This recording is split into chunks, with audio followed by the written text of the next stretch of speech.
Hi, I hope you're well. So today I'm going to show you what planners I will be using in 2023. So I know 100% that I want to just have one main planner. And I just couldn't bring myself to use the focused planner again for memory planning, because as much as I have really enjoyed doing that, and I've enjoyed the challenge of journaling every day, and I absolutely can't wait to do my flip through of that book and see all the things, you know, from the start of the year to now that I've written and put in and etc. And it's a keepsake. It is getting to a point now where, if I'm honest, I am a little over it, particularly in the month of November. The memory planner spreads for it, I've been struggling to make myself sit down and think of a theme, and I am going to complete it. And now that we're coming into December and I get to do, you know, I'm getting new things from the Advent, from Coffee Monsters Co, and it's just fun doing Christmassy spreads and all that there. That will give me that little boost to finish it, and I want to have the completed year. But I just knew 100% that if I forced myself to take the easy route and to just go on to Erin Condren website and buy another focus planner, as much as the cover I probably would have liked because their focus covers are nice, I would have been stuck with that same layout for another year. And honestly, I could have potentially had a year where I gave up and didn't do a complete year in one planner, which I absolutely don't want after doing it for 3 years in a row. Anyway, I was stuck. I hadn't a clue. I just didn't think. I didn't want a Hobonichi cousin because I don't like the paper, and I don't actually this year want daily and weekly in the same planner. I don't know. It's just not for me. And I was just so stuck. I can't put that across. And I was like researching, going on, looking at all other different planners and thinking, what am I going to do? I don't know what I want to plan in, and I want to find something that I'm going to really enjoy. Anyway, so you guys came to my rescue and mentioned a couple of different planners. I had even actually, before I say that, I'd even actually thought of doing the Scribbles That Matter dot grid, and I bought it specifically so that I could take a look at it, and I'll link the walkthrough that I did of it if you're interested. And as much as that is the perfect mix between a blank canvas and having your pre-laid out so you don't have to draw all the lines, it's actually a bit too much for me. And it's not, maybe something I would use in the future, but this year, with me wanting to cut back in the sense of time and not wanting to have to, you know, I want to enjoy my stickers and my washi, but I'm just in a busy season of life. And for it would be a lot of setup. And also there's like 80 something blank pages in the back, and I don't like having loads of blank pages in my planner. It's not the end of the world if you do, so don't think I'm saying that you have to use every page. But if I have a page that I don't use, I glue it together so that I don't have to look at it. And that's okay when you're doing it maybe once. But if I use about 10 dot grid pages at the back, that means I would have to glue together about, what's that, 70 pages or something, or rip them out, which would also look terrible. There's somebody outside and they must be reversing in a lorry or something, because all I can hear is the beep, and I really hope that you guys can't hear it. If you can, I'm sorry if it's annoying. Hopefully they will go away in a minute. Yeah, so that led me down then. So for me personally, I was at a complete blank. And then you guys came to my rescue and suggested some companies that I had never heard of. And I went on and I had a look. And I discovered a company called Hemlock and Oak. And whenever I went in and I saw the planner, it was like, it was perfect. Because for me, the hourly, I didn't actually find that I wanted the times. And I wondered, why is this vertical working for me? But yet the other version of Erin Condren's vertical, their signature layout, never really worked. And I thought, well, because it's not the hours. And then it dawned on me that it was the lines. I don't like there being 3 sections in a vertical, morning, evening and night. I didn't like that. And I didn't like the fact that it was blank, because it made sort of their sticker layouts harder. So anyway, the Hemlock and Oak had gorgeous colours. They had graph layout, so their planner is on top of graph. So I thought, perfect, it's vertical, excellent. And I wasn't 100% about all the opening spreads, if I'm honest, because I'm not someone who likes to have those, you know, preempted goal setting boxes that you have to fill in. But I thought, you know what, it wouldn't kill me to give it a go for the year and just fill them in and see if it works for me. And if there was, maybe I could do a couple of the pages and glue one of them together, because there's only one page if it wasn't for me. So straight onto the website I went, I picked my colour, it was like a greeny colour, and I went to order it and it wouldn't let me order. It was like something about it being not supported. So I reached out, they're a Canadian company, and I reached out to their customer service and said that for some reason this order won't go through for me, can you help me? And they don't deliver to the UK. Oh, can you see that I'm traumatized by this experience? I was so disappointed, and I was just like, give me strength. What am I gonna use? So, I mean, they were lovely. They reached back, got back to me straight away. They explained they're a small business, they're only getting started, and hopefully in the future it's something that they're going to offer. Try. My lips are driving me insane. Lip balm, pause 1 second.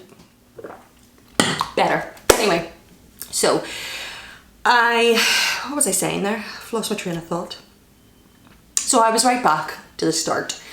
But I went, and it was actually, I think it might have been that day that I got another DM in my Instagram from a lovely subscriber who suggested a company, and they are called, drumroll, Emma Kate Co.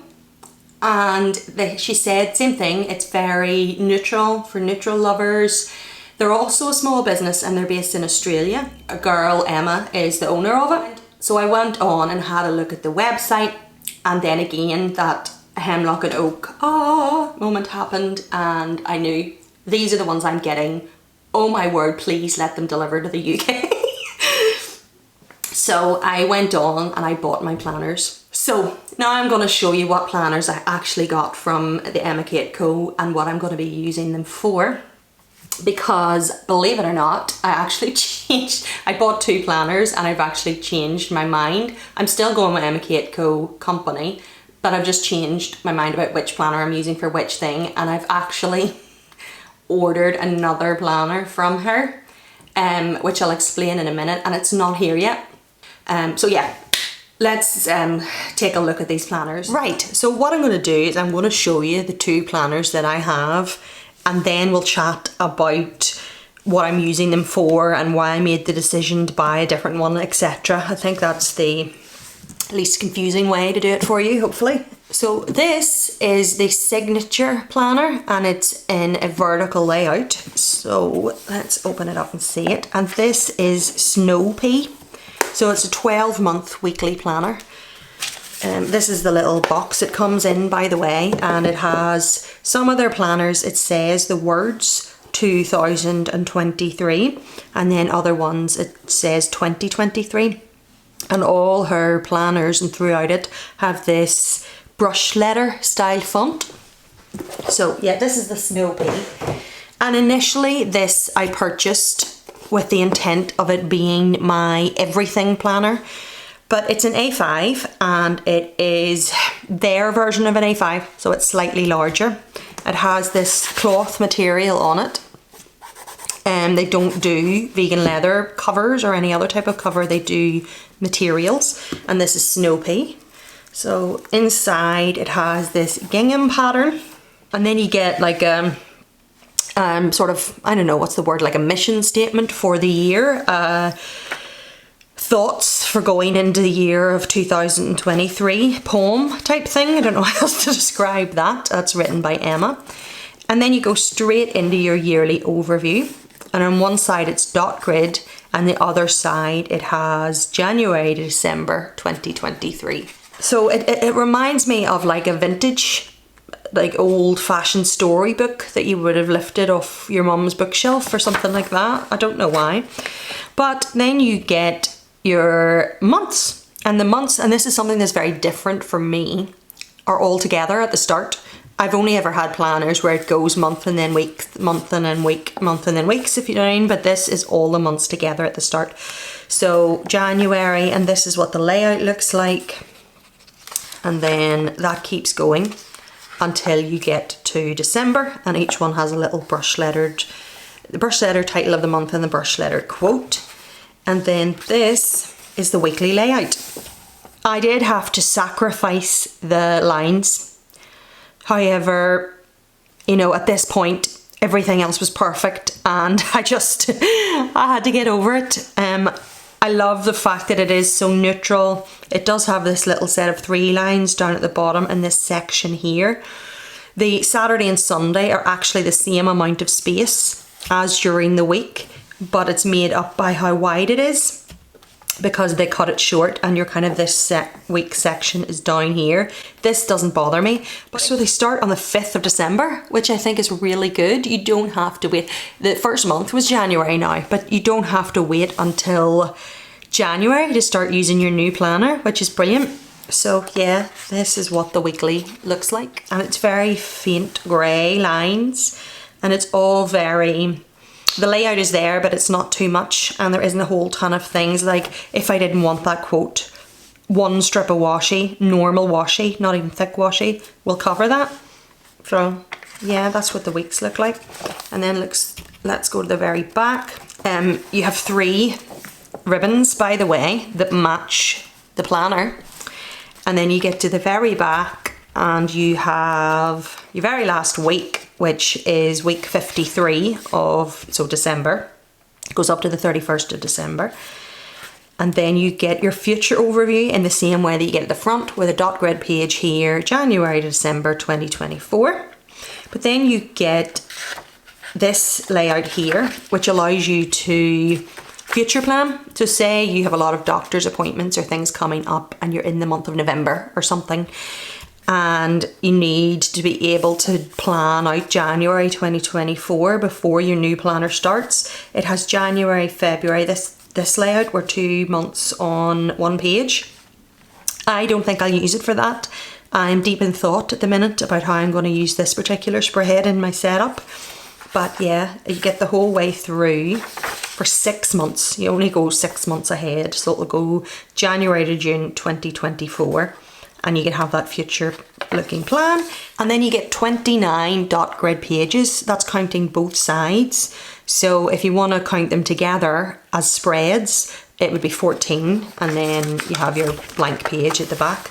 And honestly, these, along with that front page I showed you that has like the poem type thing, has that glue thing that goes up quite high that annoys me. So I'll probably glue these pages together, so I'll get 14 spreads. And then the back has the gingham again, and then you get a pocket in the back and some little gold, very plain, simple but pretty brush letter type stickers. We'll look at them at the second. But you have like a cream material at the side, and then paper here for your pocket. So if you're using a weekly kit, you can easily fit it in there. And then these are your stickers that come in it. They're both the same thing in gold metallic writing. So birthday, important, to do, don't forget, goals, budget, public holiday, drinks, lunch, holiday, day off, long weekend, me time, dinner, coffee date, self-care, appointment, all that kind of stuff. Very plain and functional. And then there are some icons down at the bottom, little X's. And then hearts.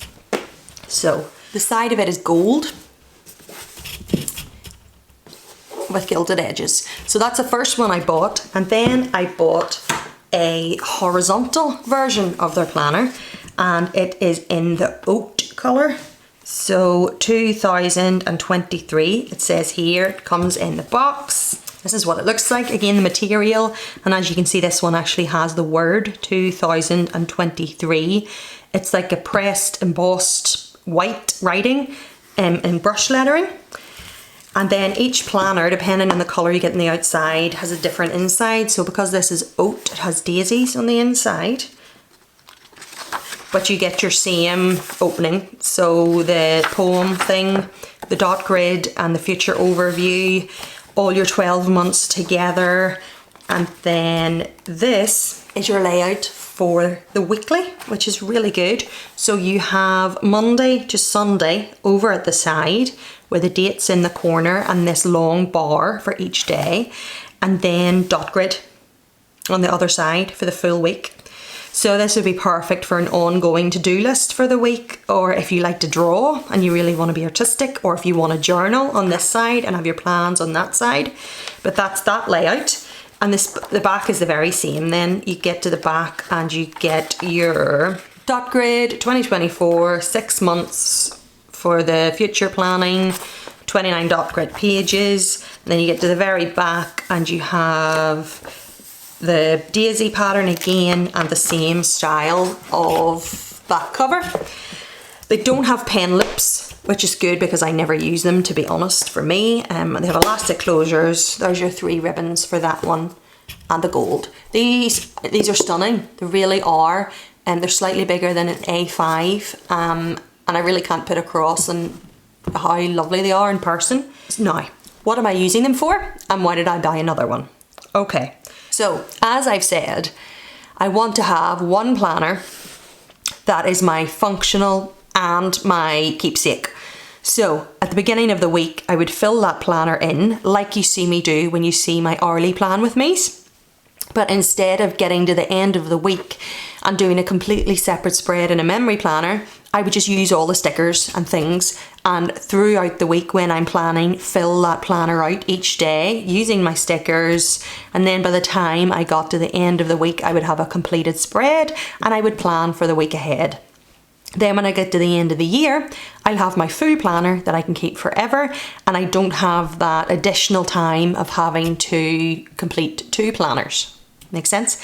And I also get to play with all my stickers and don't have to give that up, but I still get the functional side because I can see all the things and have that as my functional planner. And if I need something extra and scribbly, I can always use a notebook.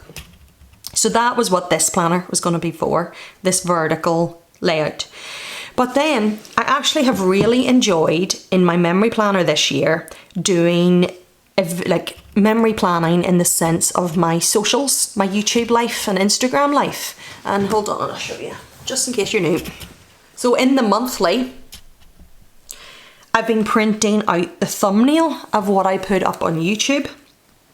Over here, I have what I put up on Instagram, like channel milestones I've been using as this month and what am I doing sometimes. I also did this spread for fun and have some space left for the end of the year for Socials 2022 because a lot has happened for me this year. And I love this to be able to remember because YouTube and my socials and stuff is a huge part of my life. And I want to be able to have the memories and the milestones for it captured. And I use Notion functionally for my socials and it works perfect and I can shift things about in my calendar as and when I want, etc. But I wanted to have the memory planner style for YouTube. So I decided instead of trying to cram that all into one planner, like I want to use my monthly and my functional planner as an actual monthly planner, the events, the birthdays, the when am I getting my nails done, all that there. And you know, there's only one set of 12 monthly spreads at the front. So I thought, let's just have 2 planners then. So I'm going to have my functional planner that will have all my personal stuff. It'll be my real like proper planner. And then I will have a socials memory planner. And with it, I don't have to sit down at the end of the week and do a memory planner spread. To be honest, I'll probably do it once a month or as and when I feel like it. And the way I do now, and I keep all my little thumbnails on my computer and then print them when I'm ready, I'll just keep all the stuff and all the things and a note of what was posted when. I have my Notion anyway, and then sit down and just do all the things in my little YouTube memory planner and have it. And it's something I can keep up every year and I can see my growth and all the different milestones. And I thought this would be the perfect system. But then I sat down and I scanned some of the pages inside to sit and think about how it's going to look, and it just felt really crammed. And I thought, how am I going to be able to enjoy using stickers and washi? You know, if I was just using a pen and a Zig Clean colour dot and that was it, it'd be fine. But I thought, how am I going to get everything to fit in this one planner and still enjoy decorating it and having fun? And my 8x10s have always been a little too big for me, but I think I've just got used to them and having all that space. And A5 is just too small for that. And whenever I had actually I saw that they had released an A4 daily planner as this new thing for the year. And I thought, it's a pity they don't have A4 in their weeklies. So then, whenever I was sitting doing my research, looking through the page about all the planners they offered, and I don't know how I missed it, they have A4 versions of their horizontal and their weekly. And it's just the daily that happens to be new. It wasn't in A4 before, but they have it now. And then I thought, oh, have I wasted my money then if I buy another planner and don't, what am I going to use it for? So anyway, I took a step back, had to think about it, and decided what I'm going to do. So the A4 planner comes in butter and peaches and cream. So I knew I was going to get butter, and to be honest, I'm a bit worried that it's going to be yellow because of butter, but when you look at the pictures on screen, it seems like a latte, like a coffee brown. So hopefully when it comes in, it won't be yellow. But if it does lean on yellow, it's still better than peaches and cream. You know me, I couldn't have a peaches and cream planner. But anyway, so I'm going to have the butter signature vertical in A4. Which will be slightly smaller than that 8x10, and that'll be perfect. It's the exact same layout as this, only it's A4, and it's going to be my main planner for the year that you see me set up every week and plan in, and I'll do a flip through the end of the year, and it's going to be my functional plus my memories. Perfect. This then is going to become my socials memory planner alongside it, because there's only so many things I need to put in. I'm doing thumbnails, I'm doing like milestones of what happens, and I don't need as much room because I would be trying to think of things to fill the space in, to be honest. So this is perfect as this size for this year anyway. I'm going to try it. But then that leaves this planner, and the more I thought about it and the more I looked at it, I've actually decided that this is going to be my work planner. And I wasn't going to have a work planner because I figured I would just use a notebook and my Microsoft Outlook in work, but this is actually kind of perfect for it. So I can have if I have any particular events, say, Wednesday we have an area meeting in work, I can put it down in here, or deadlines. But I also just have this blank dot grid page that I can just put little Zig Clean Colour dot marker dots and have an ongoing to-do list for the week. Or if I'm sitting in a meeting, I can use this to keep the notes for the meeting and have it sitting beside me. And if one week I just used this as to do and didn't actually need to put anything in here, I could actually, divide this in half and use this side as my pre-planner. Because if you follow me, you know that I never just sit down and put in my plans for the week. I always sit and do like a rough pre-plan and put everything in I need to put in, and then either later on that day or the next day I will sit and do my real plan, and I find pre-planning really helpful. Right, so that's that. So let's open day 2 of the Coffee Monsters Co. Advent. If you don't want to see it, if you haven't opened yours yet, I will see you tomorrow. But for everyone else, stick around because I'm going to open it now. So this is it, very tiny. It's December 3rd. So even though it's day 2, the second one we're opening, there's actually, if you didn't see my haul, there's 10, so there's only 10 days. So Helen has put the December 3rd to let you know which day to open them on. Let's open it up. Ta-da! It's a little bookmark, and when I say little, I mean little. That's so cute. Oh dear. All the packaging on the outside goes with the particular theme. So this, because it's like the sunshine emoji, is all about like a fresh start. So as you can see here, it says fresh start and yay and taking care of myself and all that there. And it's magnetic. Oh, so it has the same pattern on the front as it has on the back. I actually like bookmarks like these rather than just ones that you set in. I actually have a whole load of them. So these ones are a set from Amazon. I love them, love the colours. I'll link them below if you're interested in getting some. That's them there. And then these ones, Erin Condren don't sell anymore, but they were an Erin Condren version of it in all the various colours where it's magnetic and flips over. So what you do is you get whatever page it is, if you're reading a book, if it's your planner, if it's a notebook that you want to mark, and you can do it over a couple of pages or you can do it over just one, and you pop it in and then close it and it sticks to itself. And then you can see it from the top and open it up and take it off. And I just love that because it doesn't fall out and you end up losing your place, and you don't have to end up having it sticking up out the top. And sometimes these ribbons really annoy me. There's been times where they've been a colour I don't particularly like and I've just cut it off. Yeah, and I just don't always want to have to do this and put them out of the way. So sometimes I will just do that until I'm finished with it, you know, and hide it in the back and just use a bookmark instead. And you have one for where your month is and have one for where your week is. So that's gonna get added to the collection, that little bookmark. Very cute. That is us for today. Thank you so much for watching as usual, and take care, and I will speak to you tomorrow. Bye.